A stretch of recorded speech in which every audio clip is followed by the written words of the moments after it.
They knew him by the way he treated cold like a language he had decided to learn fluently.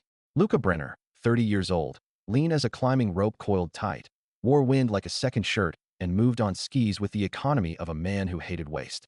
He lived in a dormered room above a bakery in Chamonix, where the valley takes its breath under the Mont Blanc Massif and lets avalanches speak when they have something to say.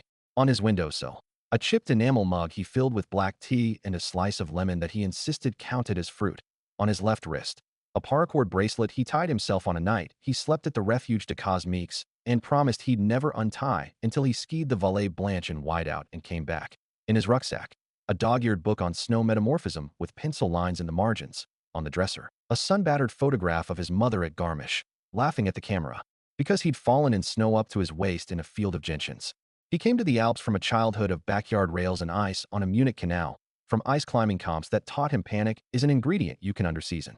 Sponsors found him because his videos spoke a simple grammar: slope, line, point of no return, cut to a grin at the bottom that said he had made a bargain and kept it. He worked nights in the bakery when snowfall paid poorly, swept flour, lifted sacks, learned that dough has a mood and ovens have opinions. He stored skins and screws behind the flour bins, and the baker, who believed in bread more than men, said nothing because Luca brought coffee at 4 and never missed a shift. On February 7th, when the barometer dropped like a coin into a well and never hit the bottom, Luca decided to thread a narrow weather window and ascend the Aiguille du Midi shoulder via a couloir that had haunted him since autumn. He checked the bulletin avalanche at 5:30, saw the risk 3 rise to 4 with the promise of wind slabs above 3,000 meters, and wrote a note in the book that looked like bravado trying on a helmet: cross-loaded slopes, tread soft. Cornices, don't look up too long. He brewed tea in the mug, tightened the bracelet, slipped a silver-gray photo of his mother into the map sleeve, and set his alarms to the hour the first bin to the Midi opened. At the base station, guides drank coffee and pretended the day was a negotiation they might still win. Luca rode the first cable car with 3 strangers who knew how to keep their mouths shut when it counts. He checked radio, beacon, shovel, probe, skins, headlamp. He checked the ski boots, scarred, one buckle wired with a twist of steel from a crash at La Grave. He said out loud to the plastic, "Not today," meaning the random, the needless, the kind of luck that wears the wrong coat. The plan was ordinary in the way a chess opening is ordinary. Skin the ridge, traverse the lee, judge the wind. If the couloir spoke in the voice of fracture, retreat. If it whispered stability, climb. Cross the choke, step onto the shoulder, scan the weather like a surgeon glancing at monitors, and decide whether the summit is an ambition or an insult. He pinged radio at 9:14. Brenner, ascending, signal clear, and a friend at the PGHM, Peloton de Gendarmerie de Haute Montagne, texted a thumbs up that meant, in mountain grammar, "Don't make me come get you." Wind arrived like a committee. Snow seeded every edge with noise. Luca angled into the drift, felt the slab firm under his skins with the false promise of a floor you can rely on. At 10:03, he cut right to avoid a crown that had not yet learned to be a crown. At 10:11, the sky rehearsed its curtain call. By 10:20, the radio carried his voice ragged with static. Bren, ridge, white, visibility, hold. And then a silence so complete the channel hissed like a living thing embarrassed by its own emptiness. In the bakery, the baker turned up the radio because silence on mountain channels is not a sound you mistake. By noon, PGHM had a helicopter in the air, rotors stapling the snow to the slope as the pilot tried to read the terrain through sheets of gray. 2 skiers on the arête reported a lone figure moving low, then not moving at all, then nothing but snow drawing a veil where a sentence had been. The storm matured to its adult shape at 12:40. Wind driven by theology rather than meteorology, snow acting like a lawyer with a briefcase full of arguments and no ear for poetry. They filed the missing report at 14:06. Subject, Brenner, Luca. Age, 30. Profession, athlete/ice climber. Last known position, upper shoulder SSW of Cosmiques Arête. Radio contact lost at 10:20. Distinguishing, paracord bracelet L wrist, silver mug with lemon stains, book with pencil notes, photo in map sleeve. Clothing, anthracite shell with 3 repairs, lime inner. Boots, scar on 3rd buckle R, wire twist. The search began with lines and grids, but mountains make of lines a joke and of grids a hymn sung off key. The helicopter flew a racetrack pattern beneath a ceiling that sagged every 10 minutes. Reco pings returned a choir of false positives, buried scrap, a lost binding, the smallest metal that still thinks it is a mirror. On the ground, 2 teams moved from Refuge de Cosmiques out along the beaten traverse. They probed test slopes, cut small blocks, read the sheer as if reading a diary no one had intended for strangers.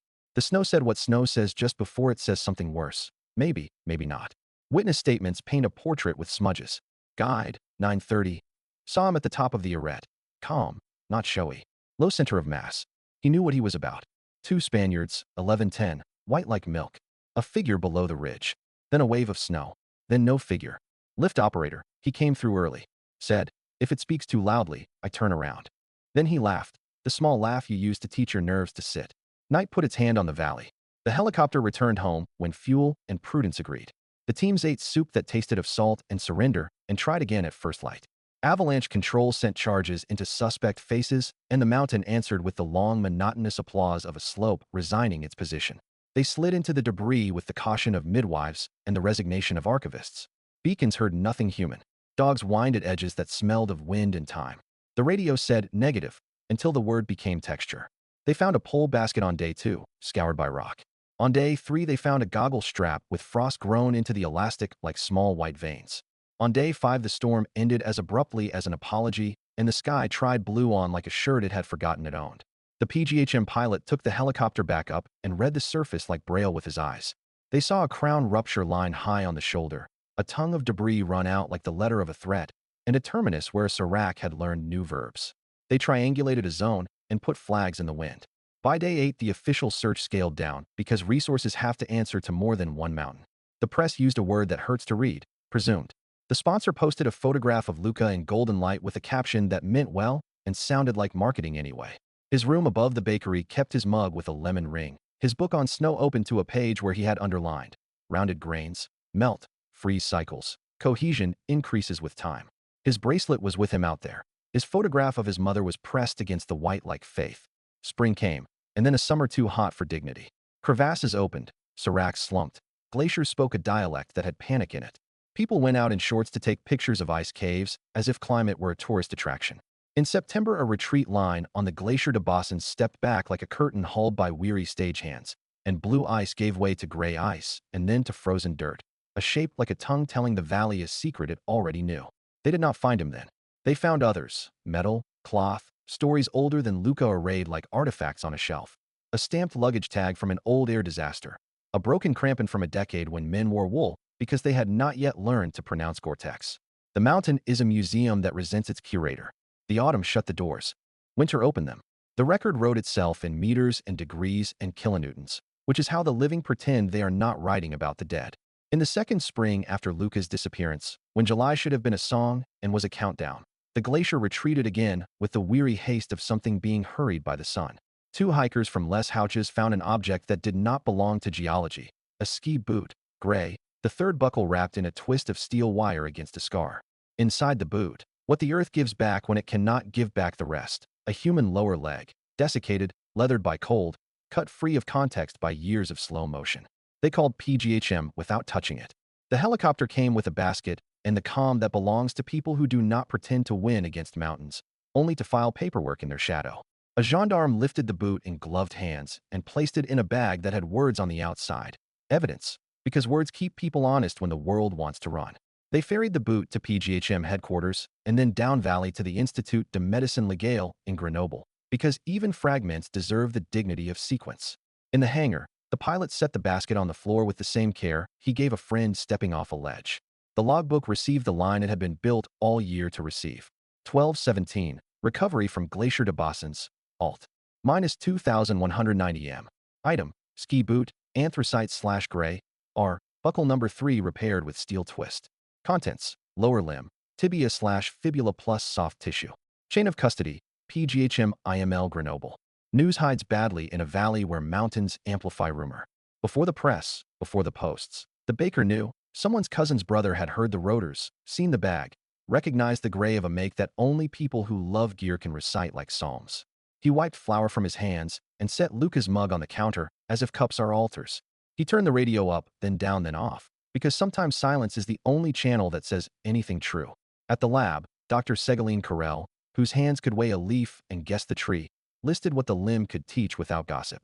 Ski boot, model year consistent with Brenner's inventory. Buckle repair matches description in missing person file. Soft tissue, mummified/cold dried. Desiccation pattern suggests prolonged sub-zero exposure, intermittent thaw. Bone, Tibia/fibula male morphology. Stature estimate compatible with 1.78 to 1.84 m. Clothing remnants. Fragments of thermal sock. Fiber analysis pending. DNA. Marrow degraded. Mitochondrial likely. Nuclear uncertain. Reference. Toothbrush and razor from Brenner's apartment. Maternal sample, if available.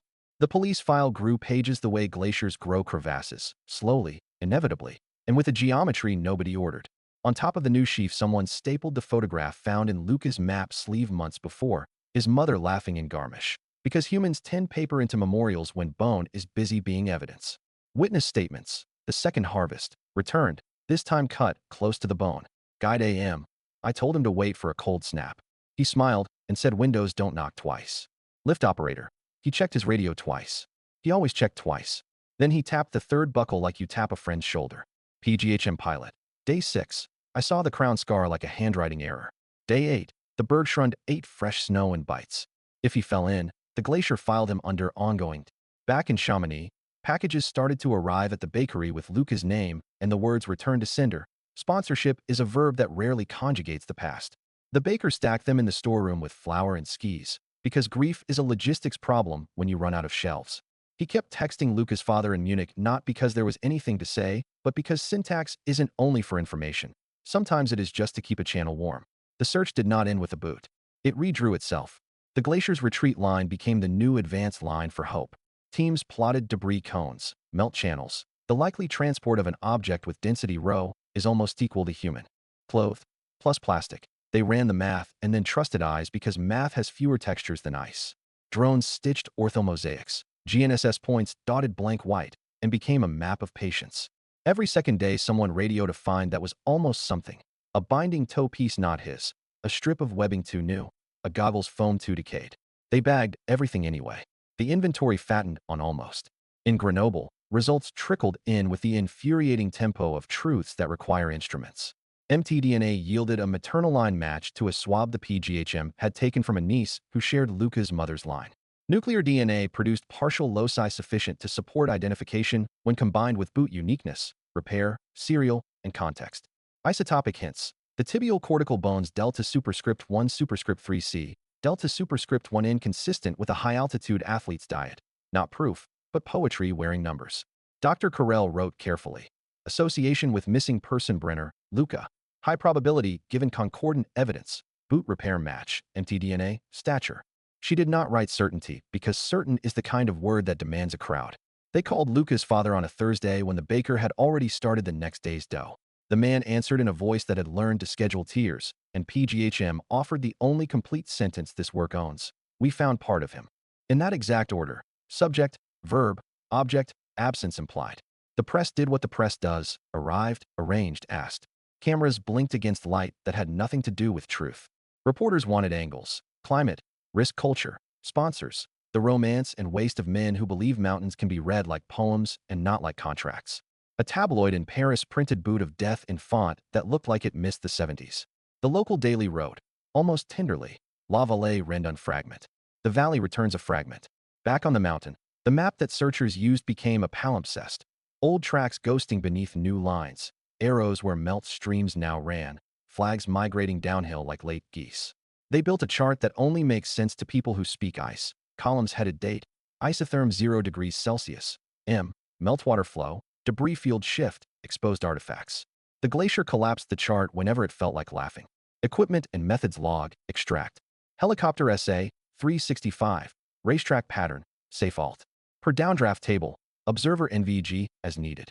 Drones, X2, with RTK-GNSS, flight plan 75/75 overlap. GSD minus 1.5 cm/pixel. Thermal module trials at dawn, marginal. Ground, crevasse rescue kits. Marked snow bridges with bamboo.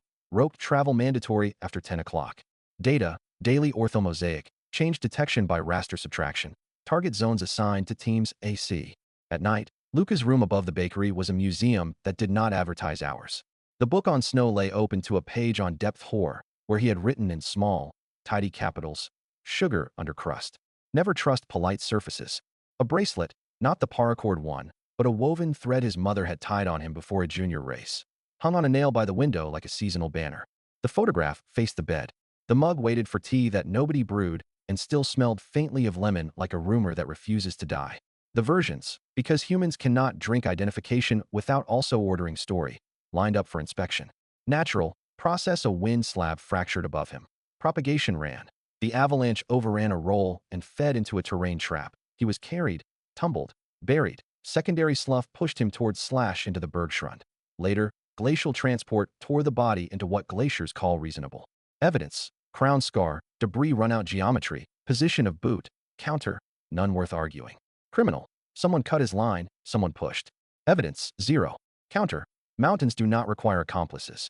Mythic, the mountain took him because he praised it in the wrong tense. Useful for firelight, not for forms. Volitional, he took a risk knowingly. The story people tell when they need blame to point somewhere that isn't a map. The PGHM captain, in a clip no station aired because it didn't shout, said, "He did everything right until the part where things go wrong no matter how right you are." It didn't trend. Truth rarely does. A week after the boot, a glacier mill blurred and deepened, then coughed up a collection of weathered objects at its rim. A half-crampon bale, a strip of lime green fabric, a radio whose battery had long ago resigned. The serial number had taken the glacier's sandpaper. The lime fabric matched Luca's inner layer in the inventory. The radio, when dried and opened, yielded nothing but the smell of old circuits and a single rusted screw. Yet the log grew more certain in tone, as certainty sometimes is an accident repeated, associations cohere, profile consistent. Call logs, extract. 7:42, day +4, Team B at debris tongue, melting fast, flagging new crevasses forming adjacent. 9:30, day +5, drone number 2 spotted boot-shaped anomaly, false, rounded rock. 13:05, day +6, air temp +6 degrees Celsius at 2,500 m, isotherm 0 rises, postpone afternoon ground, unsafe. 5:50, day +7, dawn flight for thermal, no differential visible, sun already contaminating. When identification was declared official, phrases chosen like careful steps on a ladder, strongly associated identified by convergence of evidence. The prosecutor signed the release that is a form of mercy. The family could hold a funeral, not for a whole man, but for the portion the mountain had accepted to return. The town hall gave a room for the memorial because the church was hosting 2 weddings. Grief and vows share an architecture. The service made no speeches that believed in tidy. A small coffin light enough that the baker and the PGHM captain could carry it themselves. On it Luca's mug, cleaned but stained because time is a curator. His book with a bookmark at the page on sheer plains. The photograph of his mother tucked in the frame with a new photo. Luca laughing at a Finnish gate with Fleur wax on his face like war paint. His father spoke 12 words and sat down. The baker spoke none and stood for a long time. Someone played Nina Simone on a phone, badly amplified, perfectly right. A mountain is not obligated to stop speaking when humans perform endings. In late August, a thunderstorm opened the Bosons like a zipper for an hour and resealed it with hail. 2 days later, Team C found a paracord bracelet on a grit island in a melt canal, a knot frayed in a way Luca's father recognized from a photo on his son's wrist. Identification here was the tenderest kind, not by lab, but by fathers who know the way their children tie things. It went into the evidence bag, all the same. The paperwork did what it always does when it concedes defeat while pretending to have won. It wrote a conclusion. Cause: multiple traumatic injuries consistent with avalanche burial and subsequent glacial transport / disarticulation, inferred. Manner: accidental, backcountry ski mountaineering. Circumstances: loss of radio contact in blizzard conditions. Presumed burial: partial remains recovered during glacial retreat 2 years later. Property: 1 ski boot, R, bracelet, paracord, fabric fragment, lime, assorted minor items. None of it changed the slope where the radio went quiet, which continued to wear cornices like crowns and to build slabs under northwest winds. Guides resumed their whispered conferences at dawn. Tourists took pictures of the Midi and captioned them with hashtags brave enough to make professionals roll their eyes. The baker took down the packages and opened them and returned them and sometimes didn't, because grief is selective. That autumn, Chamonix's small museum mounted a case. Alpine risks, alpine returns. Inside lay a boot like Luca's, not his. His had gone to the family. A section of rope cut and knotted to show Prussics, a laminated bulletin avalanche sheet with risk for circled, and a card with a quote in plain type. Polite surfaces lie. L. Brenner, notes, February 7th. The curator had asked the baker for something. Anything. That felt like the person, not the practice. He lent the mug for a week and then asked for it back, because altars, like ovens, are part of how people keep a room warm. In the notebook that remained open above the bakery, a line appeared in a different hand, the letters careful, a little awkward, as if mountain air makes cursive shy. We found part of you. We're keeping the rest the only way we can. It was signed not with a name, but with a tiny drawing of a boot buckle with a wire twist. The baker never said who drew it. He didn't have to. The glacier did not sleep. It only stored. In autumn, when the air cooled and melt slowed, searchers hiked again with ropes and drones. Sector maps had grown dense with annotations. Arrows showing moraine creep, circles for melt ponds, notes in pencil like prayers. Check again here. The bosun spoke with cracks and groans that rescuers learned to hear as punctuation. In the valley, theories multiplied as naturally as mushrooms after rain. Some swore Luca had taken a forbidden couloir to impress sponsors. Others whispered he'd been pulled into a crevasse by a partner not listed on the forms. Mystics in the cafes muttered that mountains demand balance. Every triumph must be paid with flesh. Journalists quoted them when the facts went mute. The PGHM archive grew heavier. Daily reports, though often blank of discovery, documented persistence. Ops log extract. Day plus 45. Retreat campaign grid C7. C9 scanned by drone. GSD 2.0 centimeters. Orthomosaic archived. No anomalies. Day plus 49. Meltwater velocity in channel 3 increased. Minor debris flows. Artifact flagged. Crampon tow bale fragment. Day plus 52. Ground team recovered fabric strip, nylon, lime green. GPS fix. 45.888 N. 6.869 E. The forensic reports spoke in colder language. The tibial bone sectioning suggested microfractures consistent with high-energy torsion, compatible with avalanche trauma. A CT scan of the boot revealed soil infill patterns pointing to glacial tumbling, not deliberate burial. None of it could speak to intent.